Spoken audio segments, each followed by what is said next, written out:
Hello and welcome. Thank you all for tuning in. My name is Ertan Karpazlı and I am the Vice Chair of Cezire Association. If you haven't heard of us, Cezire Association is a Turkish Cypriot organization dedicated to the research and the representation of Turkish Cypriot history, culture and heritage. And with us here today we have the Chair of the association, that's Mustafa Kureyşi. He is a Turkish Cypriot historian. And today Mustafa will be speaking to us about his top 10 Turkish Cypriot historical monuments and buildings in Cyprus from the Ottoman era. So without further ado, Mustafa, why don't you give us your 10th favorite building and monument? Thank you. So at number 10, it's the Bekir Pasha Aqueduct, which is in Larnaca, south of the border. It was completed in 1746 by Ebu Bekir Pasha, who was the governor of Cyprus. And he was very keen on supporting, although he wasn't a Cypriot himself, he was very keen to help all the communities of Cyprus, be it Muslim or Christian. And the aqueduct supplied water all around the Larnaca region.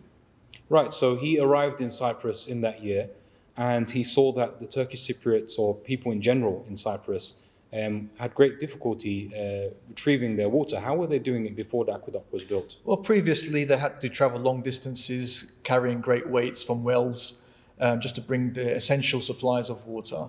But this helped, and the water was also of a high quality.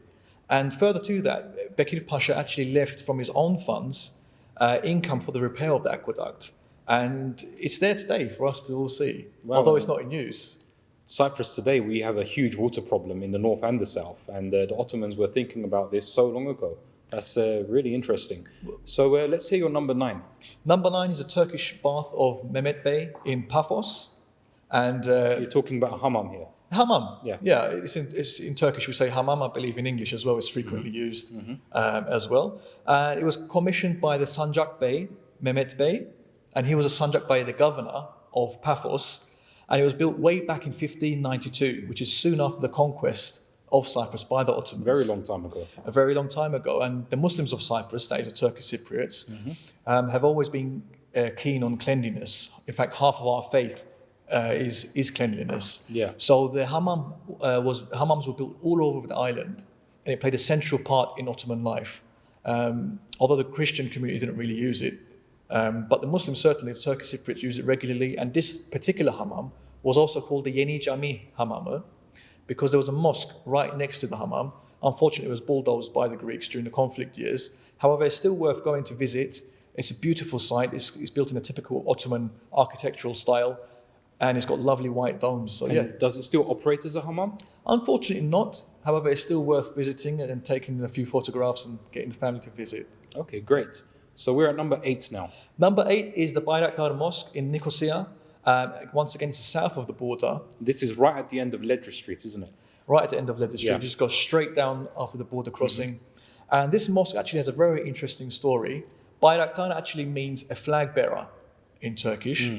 And quite fittingly, it was actually the flag bearer, the Bayraktar, during the Turkish-Venetian War for Cyprus, in which he actually planted the Ottoman flag on the walls of Nicosia. Symbolizing the conquest. Symbolizing the conquest. And it was on that spot in which they built the tomb over that spot. And soon after, their mosque was built bearing the same name.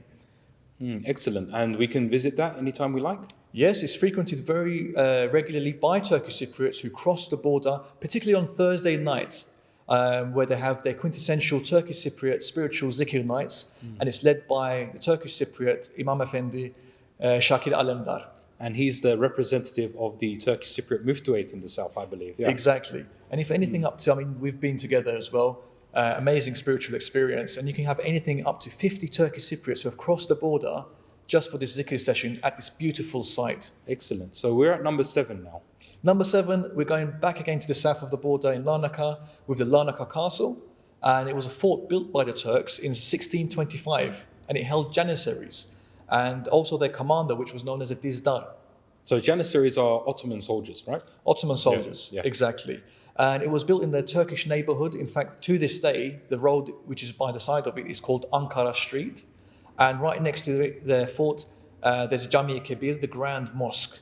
And interestingly, we think of things quite black and white in this day and age, the Turkish side and Greek side. But even in Larnaca, at the entrance of this fort, you see the Sultan's name, Sultan Abdülmecid Han. And interesting, it says El Muzaffer Daima, the ever victorious. And within the fort, there's many cannons and artifacts from the Ottoman era.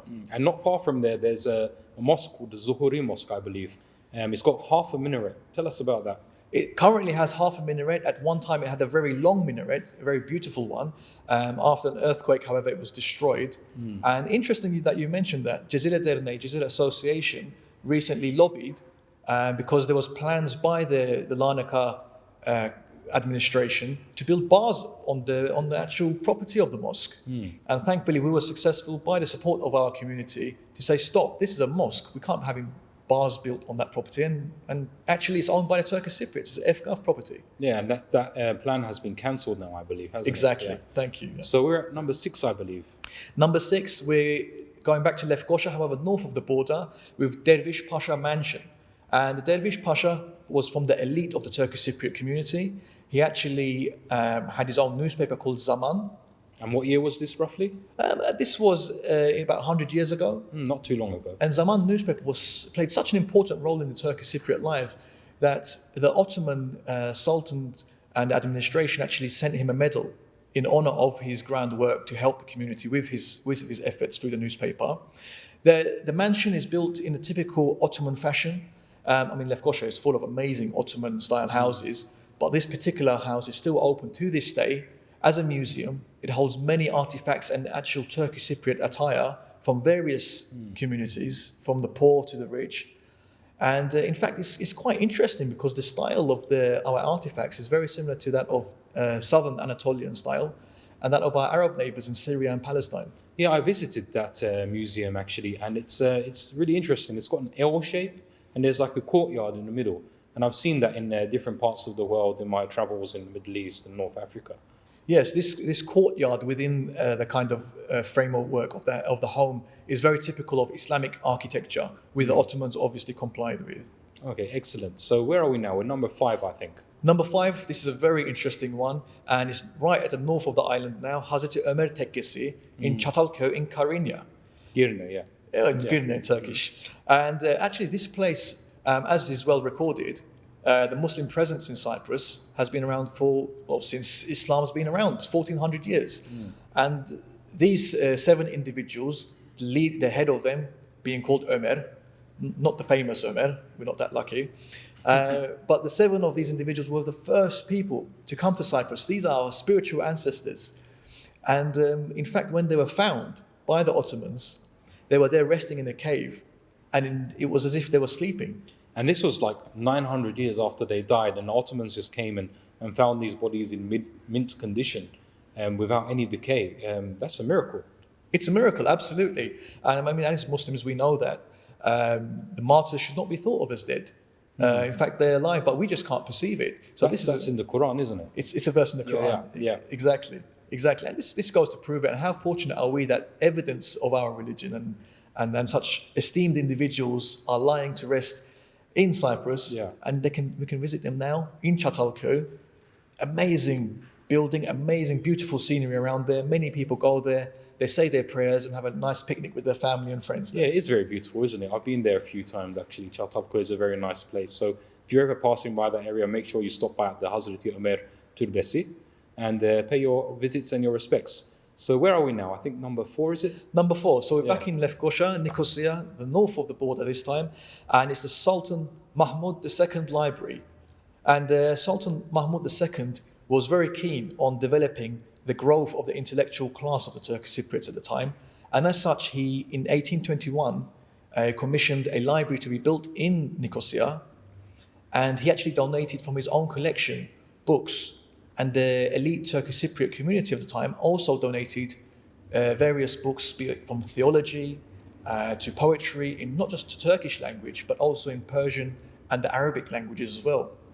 And there's a poem that was written by an individual who was a muderris, a professor at the time, and he wrote a poem in honor of the Sultan. What's his name? Hilmi Efendi. Hilmi Efendi, okay. Very famous individual. And because his poem was so good, the Sultan of the time actually honored him with the title of Reis Shuara, Which means? Which means the head of the poets. And this is for the whole Ottoman Empire. The whole of the Ottoman Empire. So the whole of North Africa, the Middle East, the Balkans. Yeah. The head poet of that time was a Turkish Cypriot. And further to that, he was then designated as the Mufti, as the head religious leader of the island. Excellent. And can we still visit this library today? It's still open for us to visit. And you can see the poem written by Hilmi Efendi, written inside the actual library. That's the actual original manuscript. Not the manuscript is being archived now, but they've actually written in beautiful calligraphy on the walls of the library. Wow. Okay. Excellent. So your third favorite The third monument. one is Lefkoşa again, Nicosia. I've got a soft spot for Nicosia. It's like an open air museum. And so for number 3, it's the Mevlevihane. And the Mevlevihane is a convent for the Mevlevi Tarikat, the Mevlevi Sunni Muslim religious order, which was the most popular religious order for Turkish Cypriots during the Ottoman-era. And there, for many hundreds of years, there was not only religious devotion being held at that center, but also supporting the poor around that community, be it Muslim or Christian. And after the drastic cultural reforms in Turkey, in which many of the tekkes were banned and closed, Cyprus continued to have their religious services in these tekkes. Unfortunately, to this day, it is closed. However, it is open as a museum where you can see artifacts from that time, and the sheikhs, the Turkish Cypriot sheikhs of the Mevlevihane, are currently laid to rest. There, aren't they? Yeah, They're buried there. And this is right next door to Dr. Fazıl Küçük's home. So it's really funny how a lot of people know where Dr. Fazıl Küçük's home is, but they don't realize right next door to it you have this Mevlevihane. Yes, I mean, the people there, I mean, we shouldn't think of it as just purely religious. They wrote great divan poetry as well, so it's a great honor to see Great them. heritage site, yeah. Exactly. So your second favorite Turkish Cypriot monument, what is that? Mustafa? At number 2, it's Buyuk Han, which is also in Nicosia. And the Buyuk Han literally translates into the Great Inn, or Caravanserai in English as well, we call it. The Buyuk Han was built a year after the conquest of the island by the Ottomans in 1572. It was frequented by traders and travelers, particularly from the town of Alanya, which is in current-day Turkey in Anatolia. And it was frequented by many travelers and such. Currently, it's used as the cultural hub of the Turkish Cypriots. And quite fittingly, in the center of that cultural hub is a small building called a mesjid, which is a prayer room. Yeah, and I visit there quite often actually. It's a really beautiful place, but I was told that it was once even used as a prison, I think during the British era. Yeah, the British were not too keen on promoting the Turkish Cypriot heritage sites. And as such, they used it as a prison, and then right after that, it was allowed to decay for many decades. But thankfully, now it's in full functioning order, and it's really beautiful. It's definitely a must if you're in Nicosia. Excellent. So what's next on your list? Next on the list, this was the very easy for me to choose actually. Number 1, we're back in Larnaca, south of the border, and it's the Hala Sultan Tekke. And it's just to the side of the Salt Lake in a beautiful scene. You've got the lovely flamingos there as well. Yeah. The architecture is typical Ottoman, particularly that of the southern Anatolian style. It has a dome, it has a minaret. And the Hala Sultan, who is this Hala Sultan? Whose auntie is this? And in fact, the Hala Sultan is a loving name which the Turkish Cypriots gave to a pious lady called Haram bint Milhan.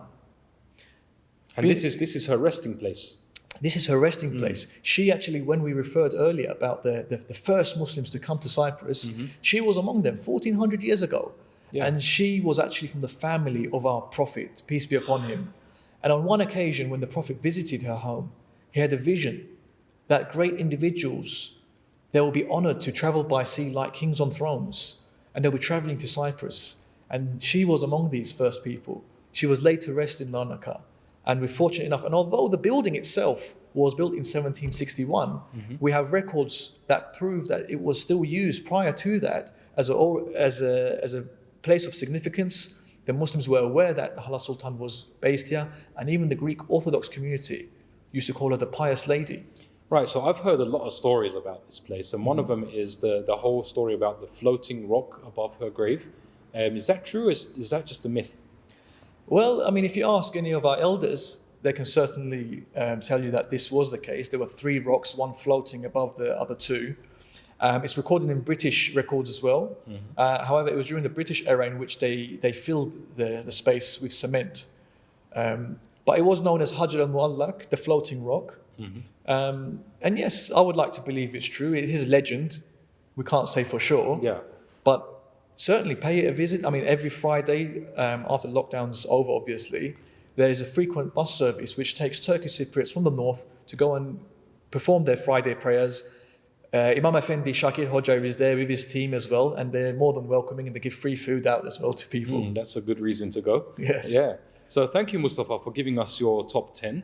It's been very interesting, but it's been very difficult for you as well, I imagine, with so much to choose from, to narrow it down to a list of 10. And there are some things that I would have put in there that you didn't mention. Many examples I can think of, and some of them are things that are not even in existence today.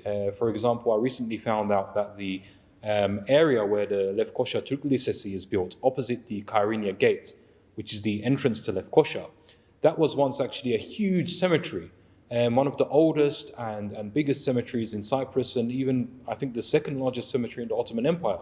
Do you know anything about that? You're right, and that's a perfect example. And when we think of a cemetery, we have to think about the monuments that were built there. I mean, we had Ziya Effendi was buried there, the first elected Turkish Cypriot leader of our community. What's happened to these people? It was our community which actually bulldozed over this cemetery to build a school. It wasn't just the British and the Greek who were at fault here. And hence why we felt the importance to give this top 10 list, because if us as Turks of Cyprus aren't aware of these monuments, then we're at risk, and these buildings are at danger, and it's at the very heart of what makes us Turkish Cypriot. That's a very good point, Mustafa. Thank you very much for sharing your list. And thank you guys for tuning in. It's been a pleasure. And if you want to hear anything more about Turkish Cypriot history, culture, heritage, please feel free to check out Cezire Derneği or Cezire Association in English. We're active on Facebook, on Twitter, on Instagram, YouTube. Many videos on YouTube you can watch. Thank you very much, and we hope to see you again soon. Thank you.